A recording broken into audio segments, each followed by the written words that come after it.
క్రైస్తవులు ఒట్టు పెట్టుకోవచ్చా అన్నటువంటి అంశాన్ని ఈ రోజు వాక్యం నుంచి మనం నేర్చుకుందాం. యేసుక్రీస్తు ప్రభువారు భూమి మీదకి రాక మునుపు ఇశ్రాయేలీయులకి ధర్మశాస్త్రం ఇవ్వబడిందండి. ధర్మశాస్త్రం అంటే ఆది కాండము, నిర్గమకాండము, లేవియా కాండము, సంఖ్యాకాండము, ద్వితీయోపదేశ కాండం, ఈ 5 కాండాలని కలిపి తోర లేదా ధర్మశాస్త్రము అంటారు. ఈ ధర్మశాస్త్రంలో దేవుడు ఇశ్రాయేలీయులకి ఆజ్ఞలు ఇచ్చాడు, కట్టడలు ఇచ్చాడు, విధులు ఇచ్చాడు. వాళ్ళు ఎలా బ్రతకాలో, ఏం చేయాలో, ఏం చేయకూడదో, ఏం తినాలో, ఏం తినకూడదో, ఏ విధంగా ఉండాలో, ఏ విధంగా ఉండకూడదో, ఈ విషయాలన్నిటిని గురించి కూడా దేవుడు ధర్మశాస్త్రంలో తెలియజేశాడు. ఈ మత్తయి రాసిన సువార్త మత్తయి రాస్తున్నప్పటికీ క్రొత్త నిబంధన అనేటువంటిది వచ్చింది. యేసుక్రీస్తు ప్రభువారు వచ్చారు. యేసుక్రీస్తు ప్రభువారు ఈ క్రొత్త నిబంధనలో ఒక మాట చెప్తూ ఉన్నారండి. మత్తయి రాసిన సువార్త 5:33 మనం చూసినట్లయితే, మరియు నీవు అప్రమాణం చేయక నీ ప్రమాణములను ప్రభువులకు చెల్లింపవలనని పూర్వీకులతో చెప్పబడిన మాట మీరు విన్నారు కదా. పూర్వీకులు అంటే ఎవరు? ఇదిగో మీ యొక్క తల్లిదండ్రులు, వారి తల్లిదండ్రులకి ధర్మశాస్త్రం ఇవ్వబడింది. ఆ ధర్మశాస్త్రంలో ఏమవుంది అని అంటే, నీవు అప్రమాణము చేయకూడదు. అప్రమాణము అంటే అర్థం ఏంటంటే, అబద్ధముతో కూడినటువంటి ప్రమాణము లేదా అబద్ధముతో కూడినటువంటి ఒట్టు. నీ ప్రమాణములను ప్రభువులకు చెల్లింపవాలని పూర్వీకులతో చెప్పబడిన మాట మీరు విన్నారు కదా. అంటే అప్రమాణం చేయకూడదు కానీ ప్రమాణం చేయొచ్చు అని చెప్పడానికి పాత నిబంధన. బాగా విన్నాను. అప్రమాణం చేయకూడదు అంటే నువ్వు చేసేటువంటి ప్రమాణంలో నిజం ఉండాలి, నువ్వు చేసేటువంటి ప్రమాణంలో సత్యం ఉండాలి, నువ్వు చేసేటువంటి ప్రమాణంలో అబద్ధం ఉండకూడదు. నిజం చెప్పాలి, నిజం ఒప్పుకోవాలి, కానీ ప్రమాణం చేయొచ్చు. అర్థమైందండి? పాత నిబంధనలు ఏం చెప్పబడింది? ఇక్కడ చెప్తున్నాడు చూడండి, ప్రభు నీవు అప్రమాణం చేయక అంటే అబద్ధంతో కూడినటువంటి ప్రమాణాలు చేయకుండా, ఒట్టులు పెట్టుకోకుండా నీ ప్రమాణం లేదా నీ ఒట్టు అనేటువంటిది ప్రభువులను చెల్లింపాలి. అంటే అది ఎలా ఉండాలి? నువ్వు ప్రమాణం చేసినప్పటికీ కూడా అది నిజమైనదిగా ఉండాలి, యథార్థమైనదిగా ఉండాలి, సత్యమైనదిగా ఉండాలి.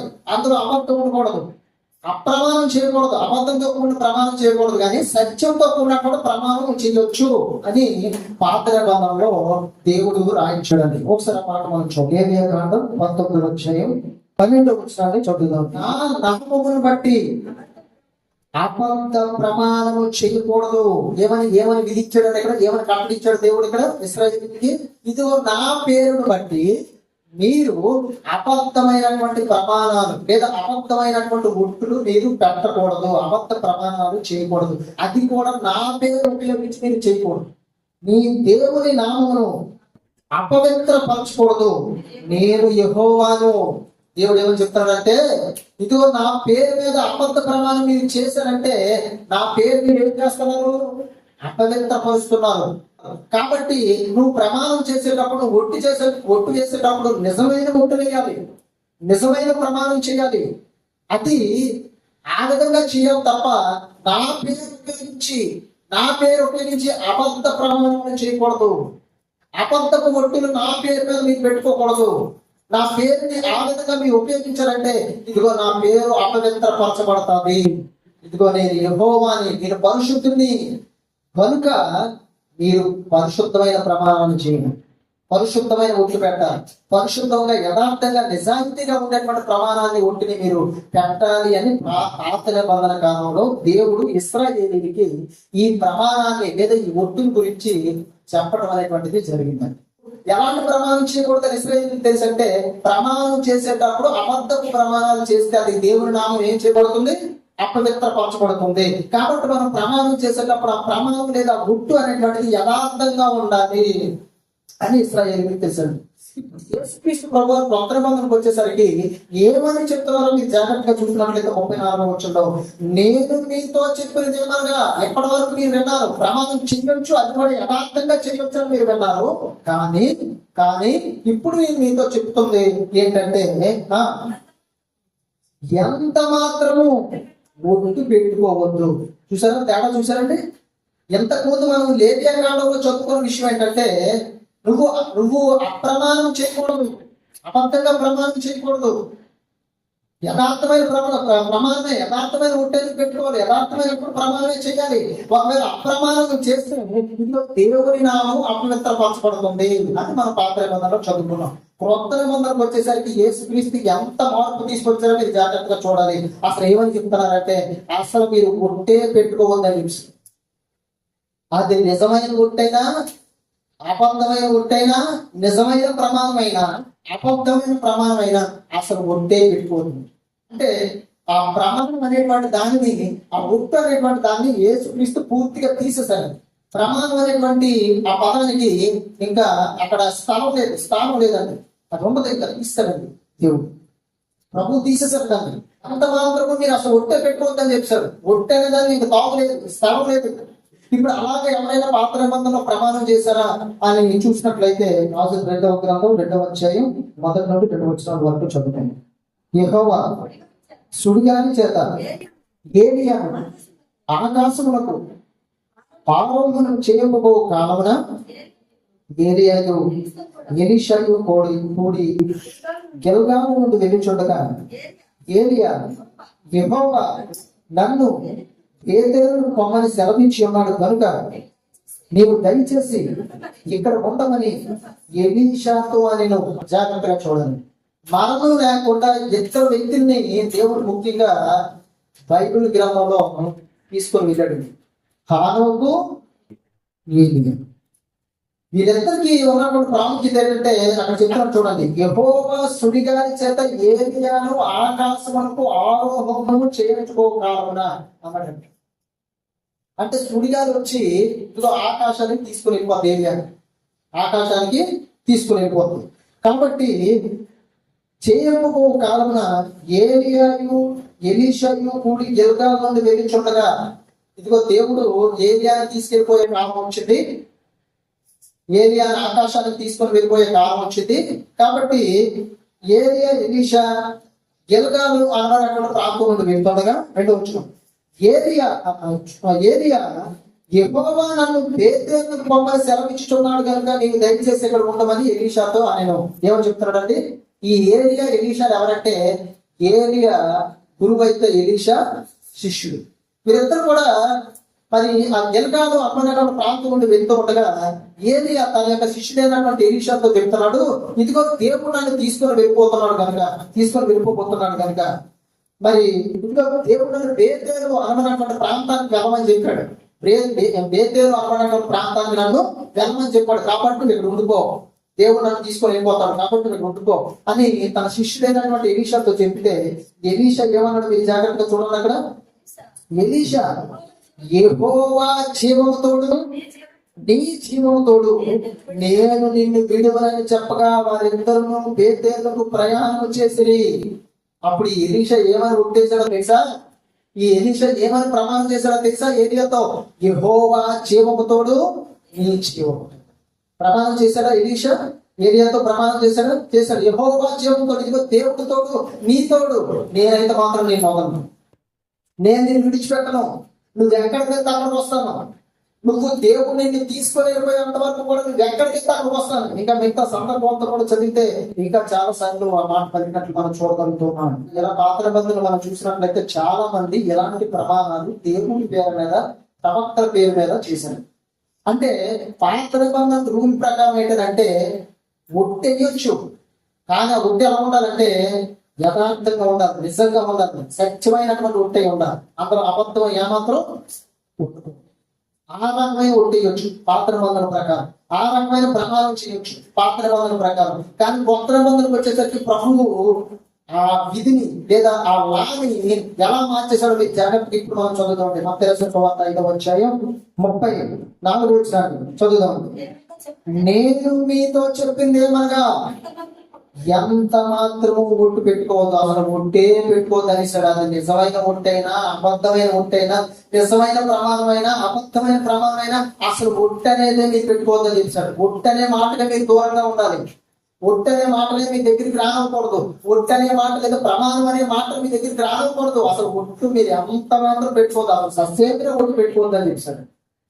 ఇది పాత నిబంధనలు ఏమేమో నిజమైన ఒట్టైతే పెట్టుకోవచ్చు అని చెప్పి, అబద్ధ ప్రమాణం చేయకూడదు, నువ్వు దేవుడి నామాన్ని అపవిత్ర పరచకూడదని చెప్పాడు. కొత్త నిబంధనకు వచ్చేసరికి ఏం చెప్పాడంటే దేవుడు ప్రభు ఈ కొత్త నిబంధనకు వచ్చేసరికి ఏం చెప్పారంటే ఆ విషయాన్ని జ్ఞాపకం చేసుకో. ఇదిగో పూర్వీకులతో మీరు చెప్పబడిన మాట మీరు విన్నారు కదా, నిజమైన ఒట్టయితే పెట్టుకోవచ్చు అని మీరు విన్నారు కదా, కానీ ఇక్కడికి వచ్చేసరికి నేను మీతో చెప్తున్నటువంటి మాట ఏంటంటే అసలు మీరు ఎంత మాత్రము ఒట్టు పెట్టుకోవద్దు, అసలు ఎంత మాత్రమే మీరు ఒట్టు పెట్టుకోవద్దు. అతను నిజమైతేనే ఒట్టేయకూడదు, మీరు అది అబద్ధమైతేనే ఒట్టేయకూడదు. అసలు ఒట్టేనే పదం మీ దగ్గర వరకు రానివ్వండి, ప్రమాణం అనే పదం మీ వరకు రానివ్వండి, మీ నోటి వరకు రానివ్వండి, మీ మనసు వరకు రానివ్వండి, మీ హృదయం వరకు అసలు ఆ మాట రానివ్వండి అని ప్రభు చెప్తున్నారు. కింద చెప్తున్నారు చూడండి, కొంచెం మనం చదువుదాం.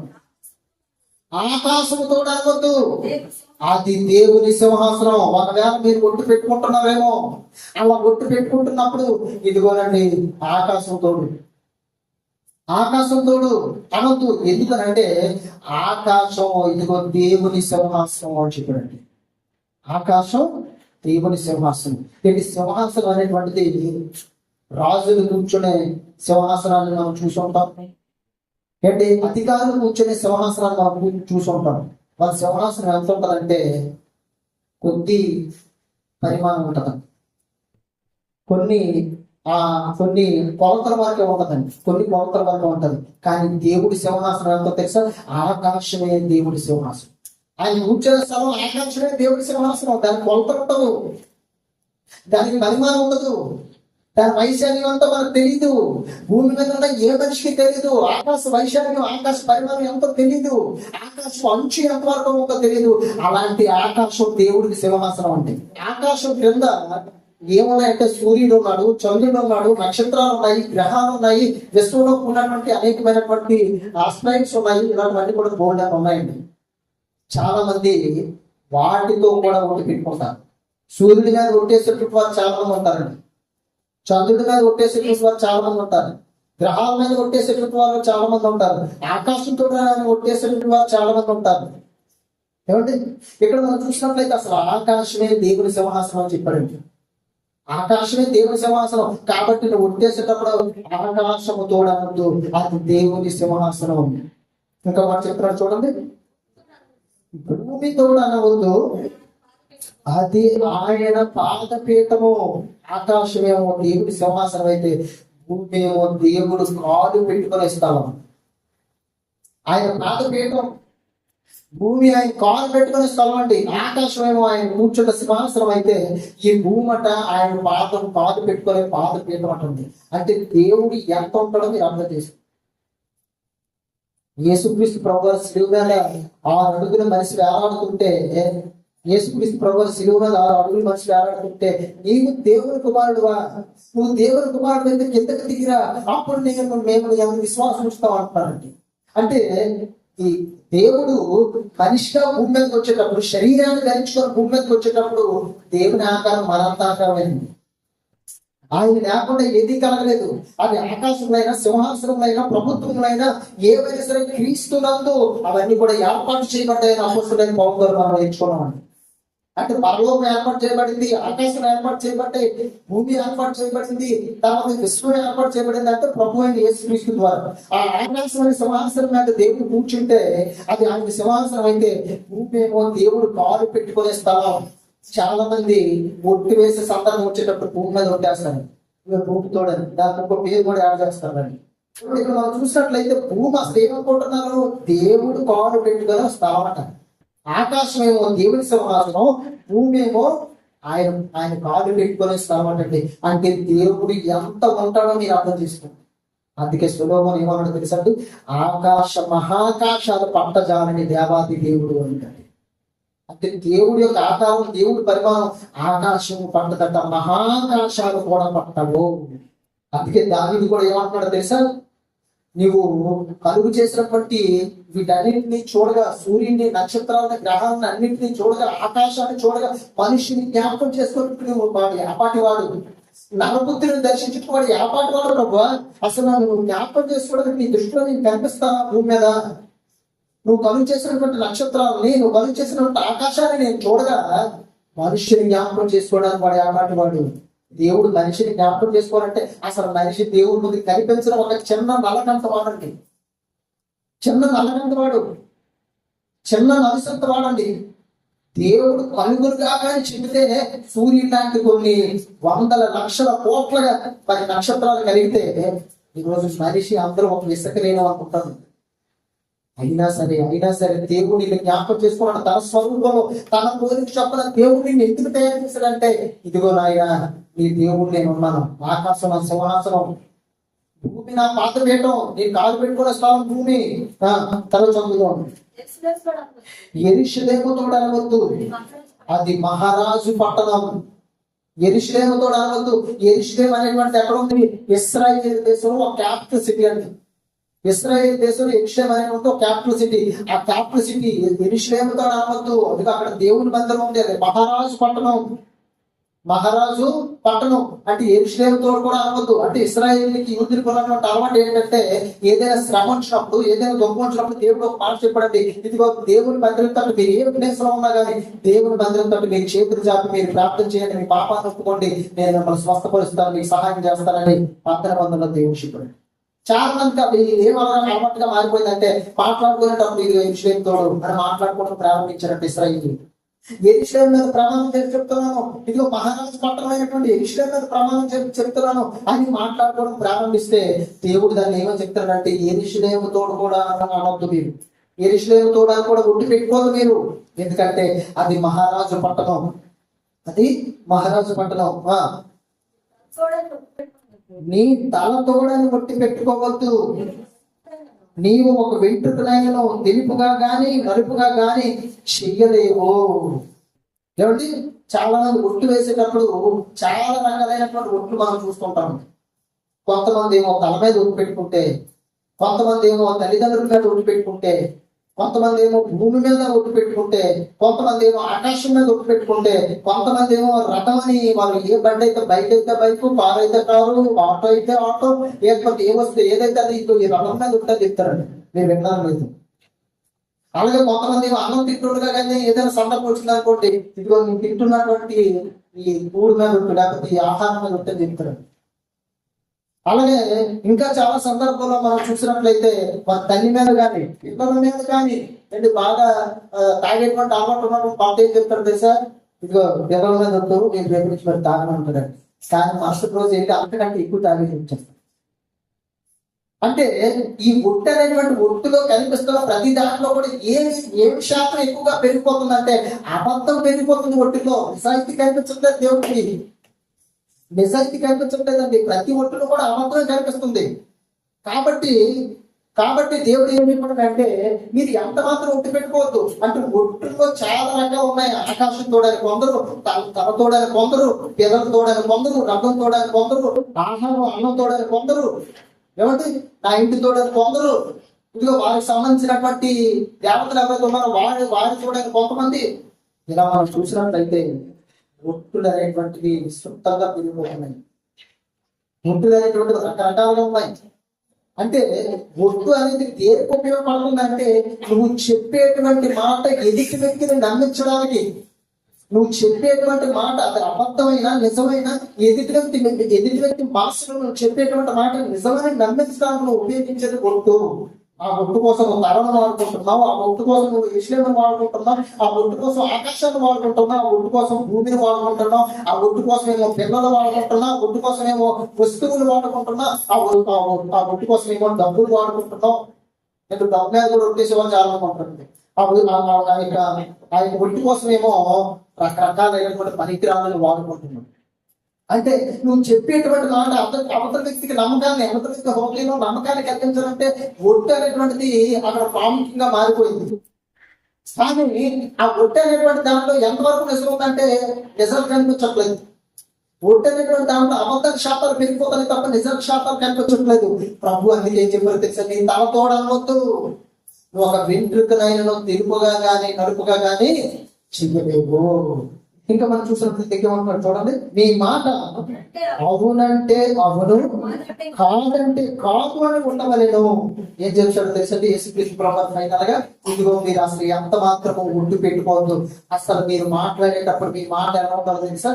మీరు ఏదైనా చెప్పేటప్పుడు ఎదుటి వ్యక్తికి మీ మాట ఎలా ఉండాలో తెలుసా? అవునంటే అవును, కాదంటే కాదు, అంతేనండి. క్రైస్తవులకు దేవుడు చెప్తున్న మాట ఏంటంటే, ప్రభువు చెప్తున్న మాట ఏంటంటే, మీరు మాట్లాడేటువంటి మాట అవునంటే అవును, కాదంటే కాదు. అర్థమైందండి? నేను ఈ వస్తువు ఇస్తానంటే ఇస్తానని చెప్పాలి, ఇవ్వనంటే ఇవ్వనని చెప్పాలి. చాలా మంది ఆ స్త్రీకి పక్కన ఉన్నటువంటి వారు ఇరుగు పొరుగు వారు మీ దగ్గర ఉన్నటువంటి చీర ఒకసారి ఫంక్షన్కి వెళ్తూ ఉంటారంటే, మీ దగ్గర ఉన్నటువంటి బంగారు వస్తువు ఒకసారి నీ మెండలో వేసుకుంటాను, చెవులు పెట్టుకుంటాను వెళ్తారంటే వీరికి లోపల ఉంటుందంటే ఇవ్వాలని. అప్పుడు ఏం చేస్తారంటే ఏదో ఒక అబద్ధం చెప్తారు. ఇదిగో నీ మీద మా చిరుపోటు చెప్తాను, నీ మీద మా తమ్ముడు లేకపోతే మా పిడిపోటు చెప్తాను, ఏదో ఒక సందర్భం చెప్తూ ఉంటాడు. కానీ అక్కడ ఏమవుతుంది, ఆ ఒట్టు అబద్ధంతో కూడినటువంటి ఒట్టుగా మారిపోయింది. అప్పుడు ఏం చెప్పాలో తెలుసా? యథార్థంగా చెప్పాలి. అవతల వ్యక్తి బాధపడతాడా బాధపడ్డా అనేది అనవసరం. నువ్వు ఇవ్వగలిగే హృదయం నీలో ఉంటే, అది డబ్బులైనా వస్తువులైనా బంగారమైనా ఏదైనా కానీ, నువ్వు ఇవ్వగలిగే హృదయం నీలో ఉంటే ఇస్తానని చెప్పు. ఇవ్వలేని హృదయం నీలో ఉందనుకో, నువ్వు అబద్ధం చెప్పకూడదని, అబద్ధం ఆడాల్సిన పరిస్థితి లేదు. అక్కడ ఆ వ్యక్తి దగ్గర నుంచి అక్కడ తేడా అయిపోతావు అని అబద్ధం చెప్పమంటావు. నువ్వు ఎవరి దృష్టిలో తేడా అయిపోతావు తెలుసా? దేవుడి దృష్టిలో తేడా. నువ్వు మాట అవునంటే అవును, కాదని కాదు. నువ్వు ఏమనుకోవద్దు, నేను ఎవరైనా చెప్పి, లేదా నీకు ఇవ్వాలనే హృదయం ఉందనుకో, సరే పట్టుకెళ్ళదు, అంతే. అంతే తప్ప నువ్వు ఇవ్వడం ఇష్టం లేక దాని గురించి ఒకదాని మీద ఒకటి కొట్లేసావు అనుకో, ఆ ముట్టేసేటప్పుడు నువ్వు దేవుడికి దూరం అయిపోతావు. అందుకే ప్రభు చెప్పారంటే, మీ మాట అవునంటే అవును, కాదంటే కాదు. చేస్తానంటే చేస్తానని చెప్పి, చేయనంటే చేయనండి, వెళ్తానంటే వెళ్తానని చెప్పి, వెళ్ళనంటే వెళ్ళనని చెప్పి, ఏదైనా ఇస్తానంటే ఇస్తానని చెప్పు, ఇవ్వనంటే ఇవ్వనని చెప్పి. భక్తానికి నువ్వు మాట్లాడవలసింది నిజం మాట్లాడాలి అని చెప్పాను. అంతేగాని నిజానికి ఒట్టు పెట్టుకోవద్దు, అబద్ధానికి ఒట్టు పెట్టుకోవద్దు. పాత నిబంధనలు ఏముంది? అబద్ధానికి ఒట్టు పెట్టుకోవద్దు కానీ నిజానికి మాత్రం ఒట్టు పెట్టుకోవచ్చు అని పాత నిబంధనలు ఉంది. కానీ కొత్త నిబంధనకు వచ్చేసరికి ప్రభు ఎలా మార్చాడో తెలుసా? దాన్ని ఎలా చేంజ్ చేశాడో తెలుసా? అసలు ఒట్టే పెట్టుకోవద్దు మీరు. అది నిజమైనా సరే అబద్ధమైనా సరే మీ మాట ఎలా ఉండాలంటే అవునంటే అవునని చెప్పాలి, కాదంటే కాదని చెప్పాలి. దానికోసం నువ్వు ఒట్టు పెట్టుకుంటే అసలు ఆ మాట ఎక్కడి నుంచి వస్తుందో మీరు కింద చదివితే అర్థమవుతుంది. వీటికి మించినది దుష్టుల నుండి పుట్టినది. అంటే నువ్వు చెప్పేటువంటి మాట నుంచి వేసేటువంటి ఒట్టిలో అబద్ధం ఉంటే అది ఇదిగో సాతాను నుంచి పుట్టింది అని చెప్పేసాను. ఎప్పుడైతే అబద్ధం చెప్పావో నీలో నుండి దుష్టుడు నీలో సాతాను ప్రవేశించేశాడు అనుకోండి. అందుకే ప్రభు చెప్పాడు, నిజమే మాట్లాడాలి మీరు. అవునంటే అవును, కాదంటే కాదు, అంతే. నీ మాట అలాగే ఉండాలి. అవతలైతే చెప్పాలి, అయ్యా ఏం అనుభవం నేను చేయలేదు అంతే, యథార్థంగా చెప్పారు. అమ్మ ఏం అనుభవం నేను రాలేదు అన్నీ యథార్థంగా చెప్పారు, అంతే తప్ప వస్తానని వస్తానని కానీ ఒట్టు వరకు వెళ్ళిపోయింది అనుకోండి అన్నమాట. ఖచ్చితంగా వీటికి మించినది దుష్టుడు పుట్టింది అని చెప్పారు. అంటే అన్నమాట సాతాను నీలో ప్రవేశించి సాతాను అబద్ధాన్ని పలికిస్తున్న నీలో నుంచి దేవుడికి నిన్ను దూరం చేసేసాడు. ఈ ఒట్టు దగ్గర ఒట్టు కోసం ఇంకొక మాట కూడా మనం చూద్దాం. యాకోబు రాసిన పత్రిక 5వ అధ్యాయం 12వ వచనం నుంచి చదువుదాండి. నా సహోదరులారా, ముఖ్యమైన సంగతి ఏదనగా ఆకాశము తోడని గాని భూమి తోడని గాని మరి దేని తోడని గాని ఒట్టు పెట్టుకోగా నేను తీర్పు పాలు కాకుండాన్నట్లు అవునంటే అవును, కాదంటే కాదు అని ఉండాలి. సహోదరులారా, క్రైస్తవులారా, ఇదిగో దేవుడి పిల్లలారా, ఇదిగో మీకు ఒక ఇంపార్టెంట్ విషయం, చాలా ముఖ్యమైన విషయం చెప్తున్నాను. ఏంట ముఖ్యమైన విషయం అంటే, ఇదిగో ఆకాశం తోడని గాని భూమి తోడని గాని మరి దేని తోడని గాని, అంటే అందులోకి ఏమొస్తాయి? నీ తలతోడు, పిల్లలతోడు, రథంతోడు, ఆహారంతోడు, ఇంకా చెప్పుకున్నాం కదా, వస్తువులతోడు, దానితో ఈ తోడని దేని తోడు కూడా మీరు ఒట్టు పెట్టుకోకూడదు. పెట్టుకోగా మీరు తీర్పు పాలు కాకుండాన్నట్లు అన్నాడు చూడండి. అంటే నువ్వు ఒట్టు పెట్టుకున్నావు అంటే ఎంతలోకి వెళ్ళిపోతావు అని అర్థం అనమాట. తీర్పులోకి వెళ్ళిపోతావు నువ్వు. ఒట్టు పెట్టుకున్నావు అంటే తీర్పులోకి వెళ్ళిపోయినట్ట నువ్వు. ఎటు ఒట్టు పెట్టుకుంటే తీర్పులోకి వెళ్ళిపోతావా? ఎటు చిన్న విషయాన్ని తలతోడంటే తీర్పులోకి వెళ్ళిపోతావా? లేదు పిల్లలతోడంటే తీర్పులోకి వెళ్ళిపోతావా? రథంతోడంటే తీర్పులోకి వెళ్ళిపోతావా? అన్నంతోడంటే తీర్పులోకి వెళ్ళిపోతావా? అంటే బాబు తీర్పులోకి వెళ్ళిపోతావని దేవుడు చెప్పబడుతున్నాడు. అంటే నీ మాట ఎలా ఉండాలని ఇక్కడ కూడా దేవుడు రాయిస్తున్నాడు. అవునంటే అవును, కాదంటే కాదు. అంటే యథార్థంగా ఉండాలి మీ మాట. అవతల వ్యక్తి నమ్మినా నమ్మకపోయినా నువ్వు చెప్పింది యథార్థంగా ఉండాలండి. మీరు చెప్పేటువంటి మాట యథార్థమైనది అయినప్పుడు, మీరు చెప్పేటువంటి మాట సత్యమైనది అయినప్పుడు, మీరు చెప్పేటువంటి మాట ఉన్నట్లుగా చెప్పేటువంటి మాట అయినప్పుడు, అవతల వ్యక్తి నమ్మినా నమ్మకపోయినా, ఇష్టపడకపోయినా ఆ విషయాన్ని దేవుడు చూస్తున్నాడు కనుక మీరు భయపడాల్సిన పని లేదు. అదే అవతల వ్యక్తిని నమ్మించడానికి ఒక అబద్ధాన్ని చెప్తే, ఆ అబద్ధాన్ని ఒట్టనేటువంటి దాన్ని జోడి చేస్తే నువ్వు చివరిగా వెళ్ళిపోవలసింది ఎక్కడికంటే తీర్పులోకి వెళ్ళిపోతామన్న సంగతిని జ్ఞాపకం చేసుకోవాలి. ఈసారి ఉట్టేసేటప్పుడు ఒకటే జ్ఞాపకం రావాలి, నేను చెప్పిన అసలు ఉట్టే వేయకూడదు సంగతి జ్ఞాపకం రావాలి. ఒకవేళ ఉట్టేసానా నేను తీర్పులోకి వెళ్ళిపోతానన్న సంగతి జ్ఞాపకం రావాలి. యథార్థంగా చెప్పాలి, అవునంటే అవును, కాదంటే కాదు. నేను చెప్పేటువంటి మాట ఎదురు నమ్మకపోయినా మీరు ఏం బాధపడదు, నష్టపోవడం ఏ నష్టం లేదు. ఎందుకంటే అది దేవుడు చూస్తున్నాడు. నువ్వు చెప్పేటువంటి మాట నిజమైందా అబద్ధమైందా అనే విషయాన్ని దేవుడు చూస్తాడు. నిజమైంది అయితే నువ్వు తీర్పులకు వెళ్ళవు. అదే ఒట్టేయకుండా కూడా నువ్వు అబద్ధం చెప్పేసావు అనుకో, ఆ విషయాన్ని కూడా ఎవరు చూస్తున్నారు? దేవుడు చూస్తున్నాడు. అప్పుడు నేను తీర్పులోకి తీసుకెళ్ళిపోతాను. అప్పుడు నువ్వు తీర్పులోకి వెళ్ళిపోతావు. అదే నువ్వు ఉన్నట్లు యథార్థంగా చెప్పేసావు అనుకో, మరి నీకేం ప్రాబ్లం అవుతుంది, ఏం తీర్పులోకి మరేదాము. ఎందుకంటే నువ్వు అవునంటే అవునని, కాదంటే కాదని చెప్పేస్తున్నావు కనుక నీకు ప్రాబ్లం ఉన్నదని. No problem. తీర్పులోకి వెళ్ళలేదు. దేవుడు నీకు అడగడు, పలానా రోజు నువ్వు కొట్టేసావు అని నీకు అడగడు. పలానా రోజు ఇంట్లో తలతో కొట్టేసావు నువ్వు, పలానా రోజు పిల్లల మీద కొట్టేసావు, పలానా రోజు ఏమో వాహనం మీద కొట్టేసావు, పలానా రోజు ఏమో ఆహారం మీద కొట్టేసావు, పలానా రోజు ఏమో భూమి మీద కొట్టేసావు అని నువ్వు చెప్పావు కనుక ఇదిగో నరకంలోకి వెళ్ళిపోవడం చెప్తాడండి. ఏడు ప్రభు గుర్తు కోసం నరకంలోకి వెళ్ళిపోతారా అంటే వెళ్ళిపోవడం చెప్తాడు. ఎందుకంటే వీటికి మించినది దుష్టుడి నుండి ఉంటున్నది. అంటే నువ్వు దృష్టికి సంబంధిగా ఉన్నావు కానీ అసత్యాన్ని చెప్పి, అబద్ధాన్ని చెప్పి నువ్వు దృష్టికి సంబంధిగా ఉన్నావు కానీ సత్యాన్ని చెప్పిన ఆ సంబంధిగా నువ్వు మనుషుని సంతోష పెట్టాలని ప్రయత్నం చేసావు, ఒక అబద్ధాన్ని చెప్పి ఒక కొట్టేసి. కానీ నువ్వు నిజం చెప్పి నన్ను సంతోష పెట్టలేదు, నిజం చెప్పి నా కోసం నా పక్షాలు నిలబడలేదు, నిజం చెప్పి నా సంబంధిగా నువ్వు ఉండలేదు కనుక నువ్వు తీర్పులోకి వెళ్ళిపోవాలి, తీర్పులో నుండి నాకంలోకి వెళ్ళిపోవాలని చెప్తాడండి. కాబట్టి ఉద్దేశించినప్పుడు ఇక్కడ మీరు ఆలోచన చేయాలి. ఒక నిజం చెప్పాలి, ఏదైనా సరైన చెప్పండి. ఇదే దేవుడికి ఇష్టం, ఇదే దేవుడు కోరుకుంటున్నాడు, ఇదే దేవుడికి అనుకూలమైనటువంటిది, ఇదే దేవుడికి యోగ్యమైనటువంటిది అని నిజం మాట్లాడడానికి ప్రయత్నం చేయాలి. ఇంకొక విషయం, మనం చెప్పేటువంటి నిజం, మనం చెప్పేటువంటి అబద్ధం ఎదుటి వ్యక్తికి హాని చేసేదిగా ఉండకూడదు. ఎదుటి వ్యక్తికి కీడి చేసేదిగా ఉండకూడదు. ఉదాహరణ, నేను ఒక మ్యారేజ్ వెళ్ళాలనుకున్నాను. నా స్నేహితుడు వచ్చి పెళ్లికి రా అని పిలిచాడు అనుకోండి, నాకు ఇంట్రెస్ట్ లేదు. ఏమంటే నాకు ఇంట్రెస్ట్ లేదు. ఇప్పుడు నేను ఎవరన్నా మాత్రం అక్కడ పెళ్లి ఆగిపోదు, ఆ పెళ్లి వారికి ఎలాంటి నష్టం అవుతాం. ఇప్పుడు సపోజ్ నాకు తల్లపోను నేను రాని ఎక్కువ అన్నాను అనుకో, ఎదుటి ఏమి హాని రాదు, అర్థమైంది, నాకు ఇంట్రెస్ట్ లేదు అంతే. కానీ మీరు జాగ్రత్తగా చూడండి, తాగిబొట్టు నా చేతిలో ఉంది, నేను రాను, నాకు కళ్ళకు ఉన్నాను అనుకున్నాను, ఏదో నాకు రావడానికి ఇంట్రెస్ట్ లేదు, నాకు చాలా బాగాలేదు, నీ మీద వచ్చి నాకు బాగాలేదు అని. కానీ అంత వ్యక్తి తెలియ తాగిబొట్టు నీ దగ్గర ఉంటాను. అప్పుడు ఏంటి, ఎవరికి హాని జరుగుతుంది? ఇల్లు వారికి హాని జరుగుతుంది. అప్పుడు దేవుడిని తీర్పులో తీసుకొస్తాడు. అర్థమైంది. అలాగే ప్రతి చిన్న విషయాలు కావాలని కాదు, అలాగని ప్రతి విషయంలో ఇప్పుడు మీరు జాగ్రత్తగా చూడాలంటే ఎదుటి వ్యక్తికి నువ్వు చెప్పే నిజాన్ని బట్టి ఎదుటి వ్యక్తి ప్రాణం పోతుంది అనుకో. నువ్వు చెప్పే నిజాన్ని బట్టి ఎదుటి వ్యక్తికి నిజంగా ప్రాణం పోతుంది, ఎదుటి వ్యక్తి నిజంగా కొట్టబడతాడు, ఎదుటి వ్యక్తి నిజంగా హాని కలుగుతుంది అనే సందర్భంలో నువ్వు చెప్పకుండా సైలెంట్ అయిపోవడం చాలా. ఈ రెండు విషయాలు కూడా చాలా జాగ్రత్తగా గమనించాలండి. నువ్వు చెప్పే నిజాన్ని బట్టో అబద్ధాన్ని బట్టో ఎదుటి వ్యక్తికి కీడు జరుగుతుంది అనుకుంటే నువ్వు సైలెంట్ అయిపోవడం చాలా బట్టి.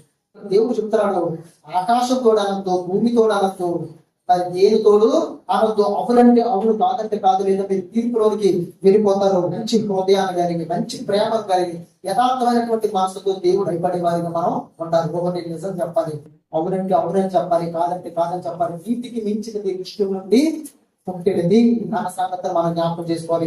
అసలు ఉంటే మనం పెట్టుకోవడానికి మనం చాలా దూరంగా ఉండాలి అనే సంగతి దేవుడు చెప్పేశారండి. కాబట్టి మనం మాట్లాడాల్సి వచ్చినప్పుడు నిజం మాట్లాడాలి, యథార్థంగా మాట్లాడాలి.